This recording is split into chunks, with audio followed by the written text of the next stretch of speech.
কৰিবলৈ হেৰা দিছোঁ আমাৰ ভকতসকলক অসুবিধা নোপোৱাকৈ কামখিনি নিয়াৰিকৈ কৰি যাবলৈ আমি হেৰা দিছোঁ কৃষ্ণ আপোনালোকে সেৱিকাসকল সেৱকসকল দুজনকৈ ৰখি দিয়ক দুজনকৈ ৰখি দিয়কচোন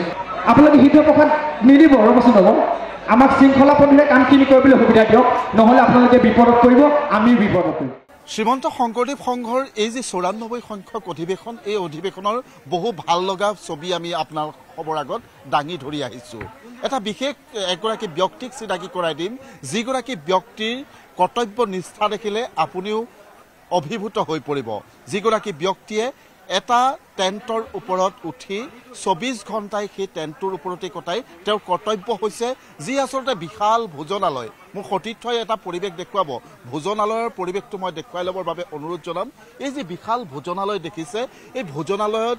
ভকত বৈষ্ণৱক যি আচলতে দুপৰীয়া গধূলিৰ সিদ্ধ দিয়া হয় সেই সিদ্ধ যাতে নিয়াৰিকৈ দিব পৰা যায় তাৰ আচলতে যিটো নিয়ন্ত্ৰণ কৰিব লাগে সেই বিশেষ ব্যক্তিগৰাকীয়ে নিয়ন্ত্ৰণ কৰে আৰু সেই ব্যক্তিগৰাকী কেৱল মাত্ৰ এই বছৰ নহয় তেওঁ বিগত প্ৰায় 4-5 বছৰ এই কামটোৱে কৰি আহিছে আৰু তেওঁ সেই যি আচলতে মই যিটো আচলতে টাৱাৰত উঠি আছোঁ সেই টাৱাৰটোৰ তলতেই তেওঁ থকা খোৱা কৰে আৰু পুৱা হ'লে তেওঁ এই টাৱাৰৰ ওপৰত উঠি কেৱল মাত্ৰ সেই এই ভোজনালয় কক্ষ নিয়ন্ত্ৰণ কৰে মই তেখেতক প্ৰথমতে চিনাকি কৰি দিছোঁ এয়া হৈছে দিনেশ মাউত ব্ৰজেন মাউত তেখেত ডিব্ৰুগড় জিলা শাখাৰ প্ৰতিনিধি আৰু তেওঁ এই কৰ্তব্যটো খুব নিষ্ঠাৰে পালন কৰে আৰু যিটো কথা বিশেষভাৱে এতিয়া ৰাইজৰ মাজতো চৰ্চা হৈছে মই প্ৰথমতে আপোনাক সেৱা ধৰিছোঁ এটা খুব গধুৰ দায়িত্ব লাখ লাখ ভকত বৈষ্ণৱে ইয়াত অন্ন গ্ৰহণ কৰে আৰু আপুনি সেই ভকত বৈষ্ণৱক যাতে সুচাৰুৰূপে ইয়াতে অন্ন সিদ্ধ দান কৰিব পাৰি সেইটো নিয়ন্ত্ৰণ কৰে কেনেকুৱা লাগে কিমান দিনৰ পৰা কৰি আছে আৰু এই কৰ্তব্যটো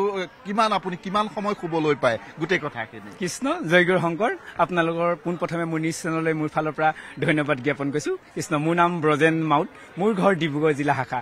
আজি আপোনালোকে আমাক কিবা এটা সুধিবলৈ আহিছে নিশ্চয় আমি আপোনাৰ পৰা ধন্যবাদ জ্ঞাপন কৰিছোঁ পোনপ্ৰথমে মোৰ এই কাম কৰা প্ৰায় 4-5 বছৰ মোৰ সহযোগী হিচাপে মই আছিলোঁ কিন্তু মই দীপক বৈশ্য বাপৰ লগত মই সহযোগী হিচাপে আছিলোঁ কিন্তু এইবাৰ মোৰ নতুনকৈ কেন্দ্ৰীয় শ্ৰীমন্ত শংকৰদেৱ সংঘৰ কেন্দ্ৰীয় সেৱা বাহিনীয়ে নতুনকৈ চিন্তা চৰ্চা কৰি আমাৰ মহাধৰ্মকে ইয়াত পৰিচালনা কৰিবলৈ দায়িত্ব অৰ্পণ কৰিছে পোনপ্ৰথমে আমাৰ কেন্দ্ৰীয় সেৱা বাহিনী মই সেৱা জনাইছোঁ এইখিনি আমাৰ গধুৰ দায়িত্ব পালন কৰিব দিয়াৰ কাৰণে মোৰ এই কামখিনি কৰি মোৰ সঁচাকৈ বহুত ভাল লাগে ভকত সেৱা কৰি মই বহুত ভাল পাওঁ ঠিক তেনেদৰে মই শ্ৰীমন্ত শংকৰদেৱ সংঘ ডিব্ৰুগড় জিলা শাখাত মই 92 সংখ্যক অধিৱেশনৰ মই ৰন্ধন বিতৰণৰ সম্পাদক হিচাপে আছিলোঁ তাতো মই যথেষ্টখিনি কাম কৰিছোঁ জোনাই জিলা শাখাতো মই কাম কৰিছোঁ ঠিক তেনেকৈ এইবাৰ নতুন চিন্তা চৰ্চাৰ ৰূপেৰে এইবাৰ আমাক কি বুলি কয় যোৰহাট জিলা শাখাতো এই গধুৰ দায়িত্বটো অৰ্পণ কৰিলে এই কামখিনি কৰি মই যথেষ্টখিনি ভাল পাওঁ টাৱাৰটোৰ ওপৰত আপুনি কিমান সময় উঠি থাকিব লাগে মই এই টাৱাৰটোত ক'বলৈ গ'লে আপোনাৰ আমাৰ এতিয়া প্ৰায় 11 বজাত মই এতিয়া 10 বজা 9 বজা পাই মই ইয়াত উপস্থিত হৈছোঁ 9 বজাৰ পৰা প্ৰায় আপোনাৰ ৰাতি মানে এটালৈকে আমাৰ এইখিনিত উঠি থাকিবলগীয়া হয় মাজত 2 ঘণ্টা মাত্ৰ গেপ হয় 2 ঘণ্টা পাছত আমি কিছুমান অলপ প্ৰস্ৰাৱ কৰিবলৈ কিবা এটা কৰিবলৈ বাহিৰলৈ যাবলগীয়া হয় কিন্তু মই এই তলতেই মই থকা ব্যৱস্থাখিনি কৰোঁ আৰু যদি মই কেনেবাকৈ ইয়াত যদি আমি নাথাকিলে হয়তো অকণমান মানে শৃংখলাৰ পৰা অলপ বিৰত হৈ ৰৈ থাকে আপোনালোকে দেখিছে মোৰ গাৰ পিছফালে অলপমান মানে এতিয়া আমাৰ আপোনালোকে নিউজটো লোৱাৰ বাবে মোৰ হয়তো অকণমান পৰিচালনা কৰিবলৈ অলপ অসুবিধা হৈ পৰিছে যে নহওক আপোনালোকে আহিছে আমাৰ পৰা কিবা এটা সাক্ষাৎ ল'বলৈ আহিছে সেইবাবে আপোনালোকৰ চেনেল মই সেৱা জনাইছোঁ কৃষ্ণ চাওক আপুনি এই 18 ঘণ্টা সময় আপুনি নিৰবিচ্ছিন্নভাৱে আপুনি এনাউন্স দি থাকে হয় নিশ্চয় কৃষ্ণ এই কামখিনি সঁচাকৈ ভকত সেৱা কৰিবলৈ যাওঁতে কেতিয়া মানে দিন ৰাতি পাৰ হৈ যায় এই ধৰক মানে ভাবিব নোৱাৰি আসলে মানে গমেই নাপাওঁ মানে কাম কৰি থাকোঁতে ভকত সেৱা কৰি থাকোঁতে কৃষ্ণ আপুনি ঘোষক হৈ থাকে কেৱল কিন্তু ঘোষক এটা নিৰ্দিষ্ট বিষয়ত হৈ থাকিলেও নহ'ব আপুনি তাৰ সমান্তৰালে সকলো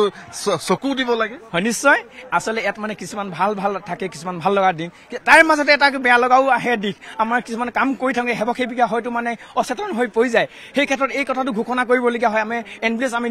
নিমন্ত্ৰণ কৰিবলৈ মাতিবলৈ সেৱাখিনিক যোগাযোগ কৰিবলৈ তাৰ মাজতে আমাৰ পানী বিভাগখিনি আছে পানী কিমান সুন্দৰভাৱে ভকত হ'লে পাইছে এইখিনি নিৰীক্ষণ কৰিবলগীয়া হয় আমাৰো ঠেলা গাড়ীখিনি কেনেদৰে আহিছে ইয়াৰ পাছত কি গৈ আছে ঠেলাখিনি কেনেকৈ সিদ্ধ পাইছে নাই ভকতসকলে পানী পাইছে নাই গোটেই ব্যৱস্থাটো মানে সুন্দৰভাৱে চাবলৈ এয়া আমাৰ টাৱাৰৰ পৰা গোটেই দিশটো নিৰীক্ষণ কৰিবলৈ আমাৰ সুবিধা হয় এইকাৰণে আমি এই কামখিনি একদম নিৰবিচ্ছিন্নভাৱে আমি কামখিনি কৰিবলৈ আগবাঢ়ি যাওঁ মানে লক্ষ্যটো মন্ত্ৰটো অকল শৃংখলাবদ্ধতা সুন্দৰৰূপে যাতে সকলোৱে সিদ্ধ ল'ব পাৰে হয় কৃষ্ণ এইটোৱে তাৰমানে এইটো কথা মন কৰিবা আমাৰ দূৰ দূৰণিৰ পৰা শদিয়াৰ পৰা ধুবুৰীৰ পৰা লক্ষ লক্ষ ভকতভাৱে অন্নমুঠি ল'বৰ কাৰণে আগবাঢ়ি আহি যায় সেই অন্নমুঠি আমি যদি তেখেতক দিব নোৱাৰোঁ আমাৰ নিশ্চয় কিন্তু সাৰ্থ নহ'ব আমি নিশ্চয় তেখেতক অন্নমুঠি দিব পাৰোঁ আমি সঁচাকৈ সুখী হ'ম তাই আমি পৰিকল্পনা কৰি কাম আগবাঢ়ি যাবলৈ আগবাঢ়ি যাওঁ মই অকণমান ব্ৰজেন মাউত ডাঙৰীয়াই কেনেধৰণে ইয়াতে ঘোষকৰ দায়িত্ব পালন কৰে মই কিছু তেখেতে ইতিমধ্যে আমি কথা পাতি থকাৰ কাৰণে তেওঁ সেই ঘোষণা দিব পৰা নাই যথেষ্ট সমস্যা হৈছে মই অকণমান তেওঁ কেনেকুৱা ধৰণে দিয়ে সেই পৰিৱেশটো দেখুৱাবলৈ বিচাৰিছোঁ তেওঁ কেনেধৰণে নিয়ন্ত্ৰণ কৰে আমি তেওঁক সেই পৰিৱেশটো অকণমান দেখুৱাই ল'ব বিচাৰিছোঁ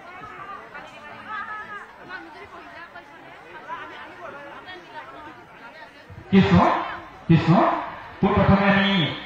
আমাৰ সময় প্ৰতি লক্ষ্য ৰাখি আমি কামখিনি পৰিচালনা কৰিব বিচাৰিছোঁ যিসকল দায়িত্বত আমি এই কামখিনি আগবঢ়াই দিছিলোঁ জিলাশাখাক আমি কামখিনি সুচাৰুৰূপে পালন কৰিবলৈ সেয়া হৈছোঁ আমি পোনপ্ৰথমে আমি পূব দিশত থকা 1 নং ভোজনাত আমি মুকলি কৰিম সেয়ে আমাৰ এই শাৰীত থকা যিসকল আগত আছে শৃংখলা পদ্ধতি আমি শাৰী পাতিবলৈ আমি অনুৰোধ জনাইছোঁ আমি 8 নম্বৰ শাৰীৰ পৰা প্ৰথম আমাৰ 5 বছৰ সিদ্ধ কথা ল'বলৈ আমি ব্যৱস্থাখিনি কৰিম সেয়ে আপোনালোকক এই শাৰীটো সম্পূৰ্ণভাৱে মুকলি কৰি দিবলৈ আমি সেৱা লৈছোঁ আমি সেৱাভাৱী 5 বছৰ আমি এই 1 নম্বৰ পৰা 8 নম্বৰলৈকে যিটো আমাৰ শাৰী আছে এই শাৰীটো সম্পূৰ্ণভাৱে সেৱাভাৱী শৃংখলা পদ্ধতি আমি নিশ্চয়কৈ এইদৰে ব্ৰজেন মাউত ডাঙৰীয়াই ইয়াতে এই যি ঘোষকৰ দায়িত্ব এই দায়িত্ব পালন কৰে আৰু দেখাত তেনেই সাধাৰণ যেন লাগিলেও এই কামটো কিন্তু যথেষ্ট জটিল যিহেতু মই কৈছোঁৱে যে লাখ লাখ একেলগে 10,000 ভকতে ইয়াতে অন্ন গ্ৰহণ কৰে আৰু কোনো নিৰবিচ্ছিন্নভাৱে 11 বজাৰ পৰা এই অন্ন ভোজনালয় ইয়াতে আচলতে ভকত বৈষ্ণৱৰ শাৰী পাতে আৰু এই ক্ষেত্ৰত নিয়ন্ত্ৰণ কৰাটোৱে তেওঁৰ কৰ্তব্য আৰু এই যি মই টাৱাৰৰ ওপৰত উঠি আছোঁ এই টাৱাৰৰ তলতে তেওঁ নিশা 2 ঘণ্টা শুৱে আৰু 18 ঘণ্টাকৈ সময় তেওঁ কেৱল মাত্ৰ নিৰবিচ্ছিন্নভাৱে ঘোষকৰ দায়িত্ব পালন কৰি এই ভোজনালয় নিয়ন্ত্ৰণ কৰে